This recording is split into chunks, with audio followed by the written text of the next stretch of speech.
মেঘের দেশে পরিরাজ্যে বসবাস করত দুই পরিবোন। হঠাৎ করে তাদের মা বাবা মারা যাবার কারণে দুই পরিবোন অনেক অসহায় হয়ে পড়ে। তারা পরিরাজ্যে এক ভাঙা কুঠুরির মধ্যে বসবাস করত। এভাবে কাটছিল তাদের দিন।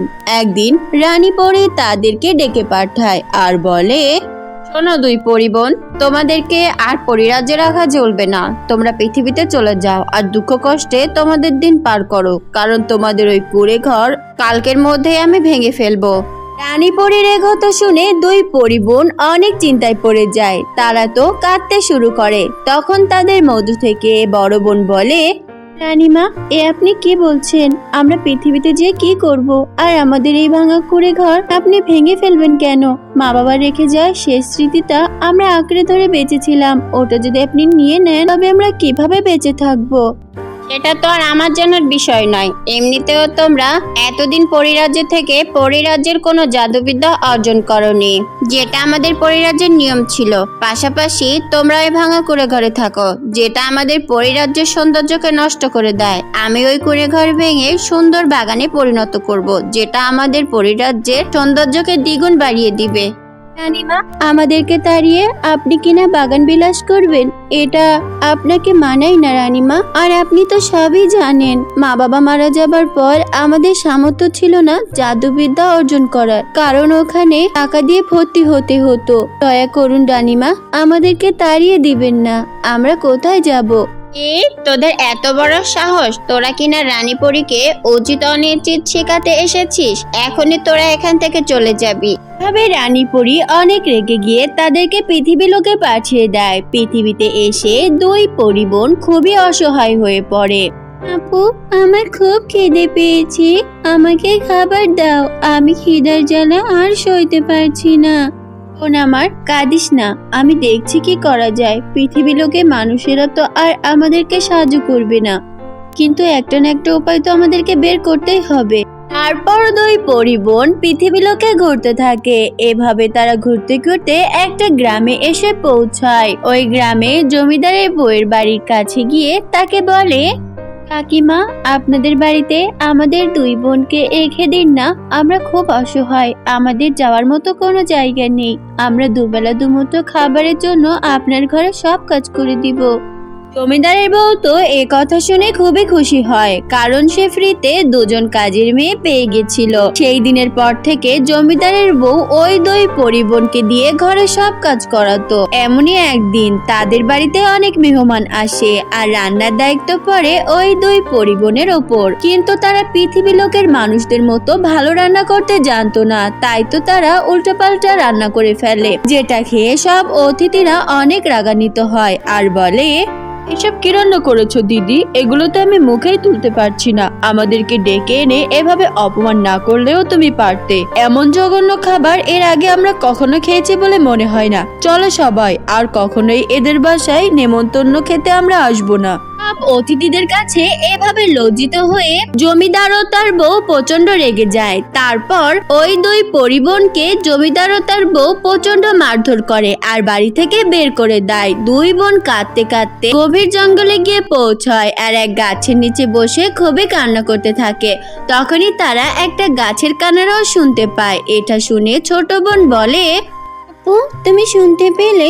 কেউ যেন কান্না করছে, কিন্তু এই গভীর জঙ্গলে আমরা ছাড়া তো আর কেউ নেই। তবে কে এমন ভাবে কান্না করছে আমি তো কিছুই বুঝতে পারছি না আপু। আমার কিন্তু অনেক ভয় করছে। ভয় পাস না বোন আমার, আমাদের কিছুই হবে না। উপরওয়ালা যে আমাদের ভাগ্যে আর কত দুঃখ কষ্ট লিখে রেখেছে কে জানে। এই গভীর জঙ্গলে যদি আমাদের মৃত্যু হয় তবে খুবই ভালো হবে। আমরা আমাদের মা বাবার কাছে চলে যেতে পারবো।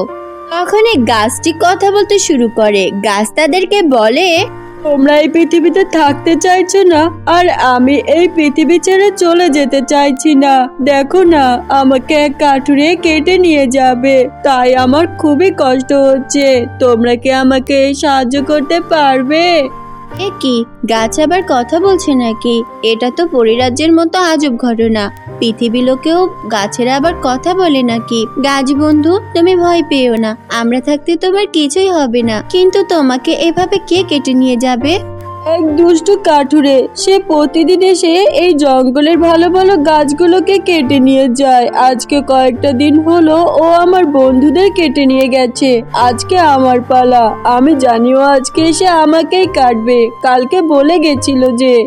তাই নাকি? তো দেখি কার এত বড় স্পর্ধা, আমার সামনে থেকে তোমাকে কেটে নিয়ে যাই। তোমার কষ্ট আমি সইতে পারছি না গাছ বন্ধু। ছোট থেকে আমরা অবহেলার সাথে বড় হয়েছি, তাই তো কারোর দুঃখ আমাদের সয় না। তুমি এত ভেঙে পড়ো না, আমি তোমাকে রক্ষা করেই ছাড়বো। আমার জীবন দিয়ে হলেও তোমাকে রক্ষা করব। তখনই সেই দুষ্টু কাঠুরে একটা ধারালো কোঠার নিয়ে সেখানে এসে হাজির হয় আর বলে, এই কে রে তোরা? এখানে কি করছিস? আগে কখনো তোদেরকে এখানে দেখেছি বলে তো মনে হয় না। আমার গাছের থেকে সরে দাঁড়া, আমি এই গাছটিকে কেটে নিয়ে বাজারে অনেক মূল্যে বিক্রি করব। দুষ্টু কাঠুরে, আমরা থাকতে তুই কখনোই আমাদের গাছ বন্ধুকে এখান থেকে কেটে নিয়ে যেতে পারবি না। এখনই তুই এখান থেকে চলে যা বলছি, নইলে তোর সাথে খুব খারাপ হয়ে যাবে। ওদের মতো ছোট বাচ্চা মেয়েরা আমার কি ক্ষতি করবে শুনি? হা হা হা, তোরা আমার কিছুই করতে পারবি না। আমি তো এই গাছকে আজকে কেটে নিয়েই তবে বাড়িতে ফিরবো। কাঠুরে নিজের কুঠার রেখে এভাবে হাসছিল। তখনই বুদ্ধি করে বড় বোন ওই ধারালো কুঠারটি নিজের হাতে তুলে নেয় আর বলে, এখন তোকে কে বাঁচাবে শুনি? এই কোঠারের আঘাতেই তোকে আমি শেষ করে ফেলবো। এখন এখান থেকে পালিয়ে যা বলছি, নইলে দেখ আমি কি করি। কাঠুরে ভয়ে কাঁপতে থাকে আর সে দ্রুত সেখান থেকে পালিয়ে যায়। ছোট বোন অনেক খুশি হয়, গাছটিও তাকে বাঁচানোর জন্য খুব খুশি হয় আর তার গাছ থেকে দুটো ফল দুই বোনকে উপহার দেয়। দুই বোন সেই ফল দুটি খাওয়ার সাথে সাথে তাদের গায়ে খুব সুন্দর জাদু ড্রেসে পরিণত হয়ে যায়। এত সুন্দর ড্রেস পরে দুই বোন খুবই খুশি হয়। তখন গাছ তাদেরকে বলে, বন্ধুরা আমার, আমাকে তোমরা বাঁচিয়েছো, এটা তার প্রতিদান হিসেবে আমি তোমাদেরকে দিলাম। এই জাদু ড্রেসের থেকে তোমরা যা চাইবে তাই পাবে। এটা কোনো সাধারণ ড্রেস নয়। কাজ বন্ধু, তুমি সত্যি বলছো? আমরা তো নিজের চোখকে বিশ্বাসই করতে পারছি না। এই প্রথম কেউ আমাদের কিভাবে সাহায্য করলো। তোমার এই প্রতিদান আমরা কোনোদিনও ভুলবো না। আজকের পর থেকে আমরা একসাথেই থাকবো। আমরা কখনোই তোমাকে ছেড়ে কোথাও যাব না। তোমার যত্নও আমরা নিব। তোমরা সত্যি বলছো? সত্যি তোমরাও অনেক ভালো। ভালো মানুষের সাথে একদিন না একদিন ভালো কিছু ঘটবেই, এটাই প্রকৃতির নিয়ম। তোমাদের এই উপকার আমিও কোনোদিন ভুলবো না।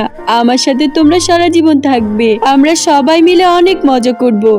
এর কথা শুনে দুই বোন হাসতে থাকে। এরপর দুই বোন তাদের জাদু ড্রেসে সাজে সেই গাছের পাশে খুব সুন্দর একটা নিজেদের জন্য বাড়ি তৈরি করে। এরপর তারা ওই বাড়ির মধ্যে প্রবেশ করে আর তাদের যখন যেটার প্রয়োজন হয় তারা ওই জাদু ড্রেসের থেকে চেয়ে নেয়। আর এভাবেই তারা ওই গাছের সাথে আনন্দ উল্লাসে তাদের বাকিটা জীবন সুখে স্বাচ্ছন্দ্যে কাটাতে থাকে। তাদের আর কখনোই কোনো কিছুর অভাব হয় না। ছোট্ট বন্ধুরা, আমাদের আজকের এই গল্পটি তোমাদের কাছে কেমন লাগলো তা আমাদের জানাতে ভুলো না কিন্তু। এমন মজার মজার নতুন নতুন গল্পগুলো পেতে হলে এখনই একটা লাইক দিয়ে আমাদের চ্যানেলটিকে সাবস্ক্রাইব করে দাও। দেখা হচ্ছে পরের কোনো নতুন ভিডিও নিয়ে। ততক্ষণ ভালো থেকো বন্ধুরা, ধন্যবাদ। জাদুর নদীর জাদুর ঘর। অনেক বছর আগের কথা। কেশবপুর নামক একটি গ্রামে সীতা তার দুই মেয়ে নেহা আর সুধাকে নিয়ে বসবাস করত। সীতার স্বামী রামেশ অনেক বছর আগেই মারা গিয়েছিল। তার স্বামী মারা যাওয়ার পর থেকে সীতা তার দুই মেয়েকে মানুষ করার জন্য নিজেই একটা সেলাই মেশিন কিনে নেয় এবং দিন রাত কাজ করে টাকা উপার্জন করতে শুরু করে। তার বড় মেয়ে নেহা ছিল অনেক বুদ্ধিমতী। সে সংসারের অবস্থা বুঝত। অপরদিকে তার ছোট মেয়ে সুধা ছিল খুবই বদমেজাজি। সে তার মায়ের অবস্থা বুঝার চেষ্টাই করত না এবং সে সব সময় তার মার থেকে দূরত্ব বজায় রাখত। ঠিকভাবে কথাও বলতো না, সর্বদা নিজের কথাই ভাবত। সুধা তার বড় বোনকে একটুও সম্মান করত না। তার আচার আচরণ খুবই খারাপ ছিল। সুধার এইসব বৈশিষ্ট্যের কারণে তার মা ও তার বোন নেহা সব সময় তাকে নিয়ে চিন্তিত থাকত। একদিন সুধা তার মাকে বলে, মা, আমি আমার বন্ধুদের সাথে পার্টিতে যাব। আমাকে কিছু টাকা দাও, ওদের জন্য গিফট কিনতে হবে। সুধা, এইসব পার্টি টাটি করা বন্ধ করো। দেখো, তোমার বড় বোন বাসার সকল পরিস্থিতি বুঝে। সে বড়দের সম্মান করে। আর তুমি সব সময় পার্টি পার্টি করে বেড়াও, বন্ধুদের গিফট দাও। এইসব করলে কি আমাদের জীবন কাটবে? কাটবে না। আমাদের সংসার কিভাবে চলবে একটু চিন্তা করো। আর যদি তুমি এমনটাই করতে থাকো তাহলে তো আমাদের ভবিষ্যৎ পুরোই অন্ধকার। মা, আপনি কি চান? আপনি কি বুঝেন আনন্দ মানে কি? আপনি কি জানেন আনন্দ করা কাকে বলে? আমার 4 জন বন্ধু আছে, আমি ওদের খুব পছন্দ করি। ওদের সাথে ঘোরাফেরা করতে চাই, পার্টি করতে চাই, এগুলো আমার ভালো লাগে। আমার ভালো লাগা কি আপনাদের একদমই সহ্য হয় না? আপনারা 2 জন মিলে তো আমার জীবনটাকে একদম নরক বানিয়ে দিয়েছেন। একজন বড় বোন সেজে সারাদিন জ্ঞান দিতে থাকে, আর আপনি তো আমাকে টাকাই দিতে চান না। মা, তুমি যদি একটু বুঝে চলো তাহলে আমাদের সংসার চালানোটা একটু সহজ হবে। তুমি যদি এমন অপচয় করতে থাকো তাহলে দেখবে একদিন তোমাদের মা তোমাদের জন্য কাজ করতে করতে টাকা জমাতে জমাতে মরে গিয়েছে। কারণ জানি না কবে তোমার বুদ্ধি হবে। এটা বলে সীতা কান্না করতে শুরু করে। হে আল্লাহ, আমাকে রক্ষা করো। এই বাসায় তো সারাদিন কান্নাকাটি লেগেই থাকে। এই কারণেই আমি খুব তাড়াতাড়ি এই বাসা ছেড়ে চলে যাব। সুধা, তুমি ছোট বলে যা ইচ্ছা তাই বলবে এটা কিন্তু ঠিক না। কথা বলার আগে একটু ভেবে চিনতে বলো। মা আমাদের জন্য যা করেছে এগুলো অন্য কেউ হলে কখনোই করতো না। মা মানুষের সাথে এত লড়াই করেও আমাদের কত ভালো রেখেছে। এইসব কথা শুনে সুধা আরো রেগে যায় আর রাগে গজগজ করতে করতে সেখান থেকে বেরিয়ে যায়। তারপর রাতে সে তার বন্ধুদের সাথে পার্টি করে। কিন্তু হঠাৎ করেই রাতের বেলা সীতার শরীর অনেক খারাপ হয়ে যায়। নেহা সীতাকে নিয়ে হাসপাতালে যায়। হাসপাতালে যাওয়ার পর সীতাকে আইসিইউতে ভর্তি রাখা হয় এবং ডাক্তার নেহাকে ডেকে বলে সীতার অনেক বড় রোগ হয়েছে, এই রোগ সারাতে অনেক টাকা লাগবে। নেহা আর কোনো চিন্তা ভাবনা না করেই ডাক্তারকে বলে দেয় যত টাকা লাগবে সে দেবে। তারপরেও যেন তারা তাদের মাকে খুব দ্রুত সুস্থ করে তোলে। এইসব বলে নেহা হাসপাতাল থেকে বাইরে বেরিয়ে আসে। তারপর একটি বেঞ্চের উপর বসে বসে নিজেই নিজের সাথে কথা বলতে থাকে। আমি এখন কি করব? আমার মা এত অসুস্থ। আমি তো ডাক্তারকে বলেই দিলাম যত টাকা লাগবে তত টাকা আমি দেব, কিন্তু এই টাকাগুলো আমি কোথা থেকে জোগাড় করব? বলতে বলতে চিন্তায় চলে যায়। এমন সময় নেহা তার বোন সুধাকে রাস্তা দিয়ে হেঁটে যেতে দেখে। সে তাকে দাঁড় করায় এবং তার মার অসুস্থতার কথা জানায়, কিন্তু এতে সুধার কোনো প্রতিক্রিয়া দেখা যায় না। সুধা, তোকে মা সব সময় তোর বিলাসিতার জন্য কত টাকা দিয়েছে, আর তুই সেই টাকাগুলো দিয়ে পার্টি করে বেরিয়েছিস, বন্ধুদের পিছনে অনেক টাকা খরচ করেছিস। তুই যদি সেই টাকাগুলো জমিয়ে রাখতি তাহলে আজ ওই টাকা দিয়েই আমরা মায়ের চিকিৎসা করাতে পারতাম। বাজে কথা বলিস না তো। বাইরে তুই আমার বড় বোন না, তাই এত লেকচার দিস না, নাইলে হাড্ডি পাসলি এক করে দেব। যা গিয়ে তোর মায়ের চিকিৎসা কর। আমার সাথে কথা বলছিস কেন? যা ভাগ এখান থেকে। সুধার এমন ব্যবহার দেখে নেহা অনেক কষ্ট পায়। তাই সে একটা নদীর ধারে গিয়ে জোরে জোরে কান্না করতে থাকে আর নিজের কপালকে দোষারোপ করতে থাকে। আমার ছোট বোন আমার সাথে এরকম ব্যবহার কিভাবে করলো? মনে তো হলো আমি ওর কিছুই লাগি না। এখন আমার মার চিকিৎসার জন্য আমি এত টাকা কোথায় পাবো? আমার হাতে যে একটা টাকাও নেই। আমাদের কাছে যত টাকা ছিল সবই তো সুধা খরচ করে ফেলেছে। বলতে বলতে নেহা আরো জোরে জোরে কান্না করতে থাকে।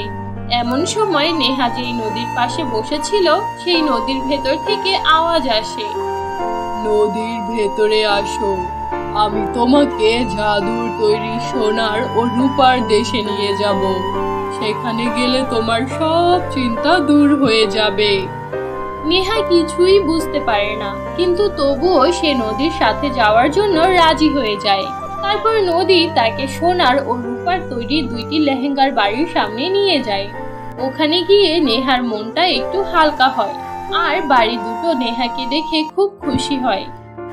এমন সময় সোনার লেহেঙ্গার বাড়িটি বলে ওঠে, তুমি এই বাড়ির ভেতরে আসো, এখানে সব কিছু আছে, তুমি যা চাইবে তাই পাবে। আসো আসো, একবার হলেও আমাকে ট্রাই করে দেখো। তখন রূপার বাড়িটি বলে, এই বাড়িতে তোমাকে দেওয়ার মতো তেমন কিছুই নেই, কয়েকটা রূপার কয়েন ছাড়া। তুমি চাইলে সেগুলো বিক্রি করে তোমার মার চিকিৎসা করাতে পারবে। এখন তোমার ইচ্ছা, তুমি কোন বাড়িতে যেতে চাও? তাদের দুইজনের কথা শুনে নেহা কিছুটা ভাবনায় পড়ে যায় এবং চিন্তা করে দেখে রূপার কয়েন বিক্রি করলেই তার মার চিকিৎসার টাকা হয়ে যাবে। তাই সে রূপার বাড়ির ভেতরে যাওয়ার সিদ্ধান্ত নেয়। এটা দেখে নদী অনেক খুশি হয়। নদী নেহাকে বলে, তুমি তো অনেক সহজ সরল আর ভালো মনের মেয়ে। অন্য কেউ হলে সোনার বাড়িতে যেতে চাইতো, কিন্তু তুমি এমনটি করনি। এর জন্য আমি তোমার প্রতি মুগ্ধ হয়েছি। তাই আমি তোমাকে সোনার বাড়িটি গিফট দিলাম। এই বাড়িটি নিজের সাথে নিয়ে যাও। এখন তুমি যা চাইবে শুধু চোখ বন্ধ করে এই বাড়ির কাছে বলবে। এই বাড়ি তোমাকে তাই এনে দেবে। এই বাড়ি তোমার সকল ইচ্ছা পূরণ করবে। কিন্তু একটা কথা, এই বাড়ির অপচয় করো না, ঠিক আছে? নেহা নদীর কথা শুনে অনেক খুশি হয়। নদীমা, আপনাকে আমি কি বলে ধন্যবাদ দিব আমি বুঝতেই পারছি না। আমি আপনার এই উপকারের কথা জীবনেও ভুলবো না। এখন আমি এই বাড়িটি নিয়ে যাব আর আমার মার চিকিৎসা করাবো। তারপর আমার মাকে আমি এই বাড়িতেই রাখবো, যেন আমার মা একটু সুখে থাকতে পারে।